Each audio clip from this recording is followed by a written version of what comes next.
This is JadeCast, your gateway to traditional martial arts and Chinese culture. Brought to you by your host, Shifu Jonathan Bluestein.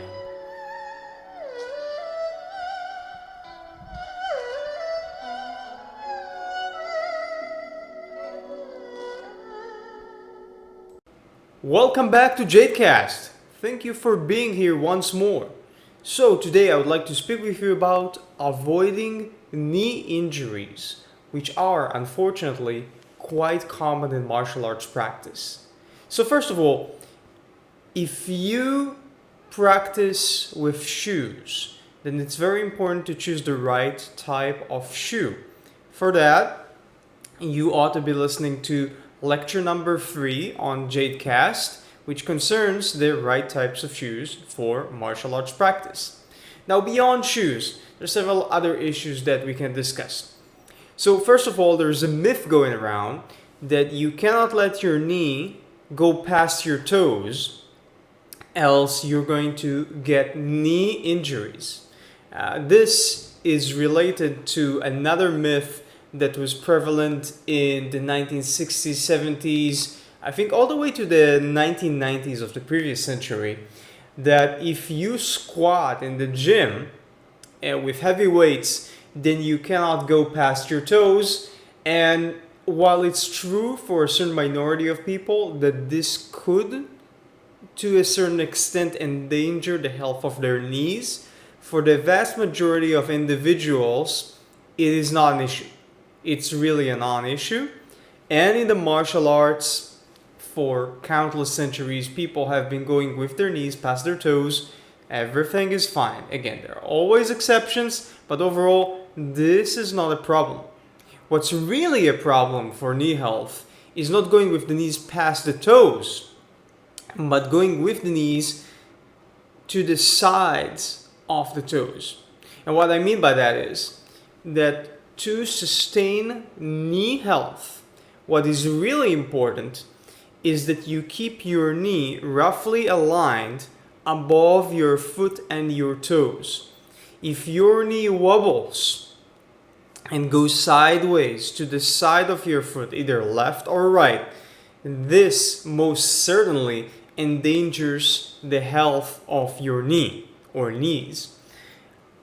It could lead to an acute injury if you happen to bear load. So for instance, if you are gripping an opponent or he is gripping you and one or two of your knees are misaligned sideways and are not above your foot and your toes, then with this excess of resistance and pressure, you could get a knee injury immediately.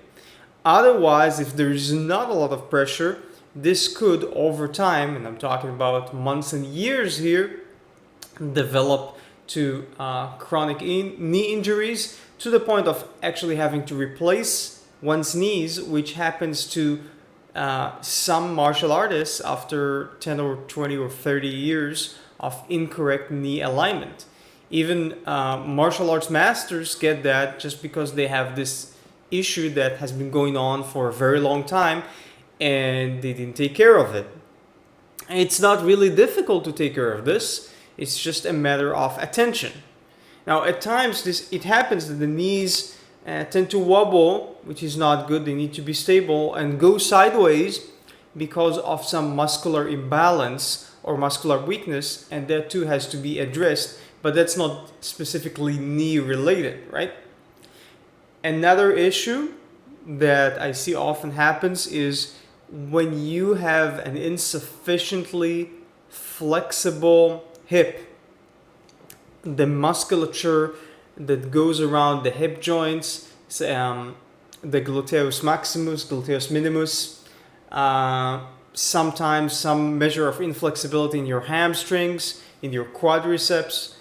These types of issues could lead to knee problems because if you have an imbalance or a weakness in that musculature, often what the body would do is move some of that weight load that the musculature cannot handle because of angle or because of strength, flexibility. It would move that sort of pressure into the knee, or at times could be into the lower back, which could over time lead to injury. Likewise, incorrect positioning of the hips when certain people stick their buttocks out too much in martial arts practice or even everyday life, that could misalign the knees and lead to injuries over time. There are many more peculiarities of the human body that could lead to knee injuries, but generally speaking, these are the most common problems in martial arts. If you have any more questions about this topic, you can feel free to share your thoughts with us in the comments or reach out to me directly. You could do so on Facebook, just write my name down, you'd find me, or at jonathan.bluestein@gmail.com. And hey, if you like this lecture and other lectures on the channel, then please tap the subscribe button, right? There's lots more great stuff coming up. And if you'd like more such information, it's really available in my books. You can go on your favorite Amazon website, go to the search bar and write Research of Martial Arts. That's the name of one book, Research of Martial Arts. Or The Martial Arts Teacher. Or just write my name down, Jonathan Bluestein. And you would reach those books in no time. Thank you so much for listening. And again, many more lectures coming up. Keep in touch.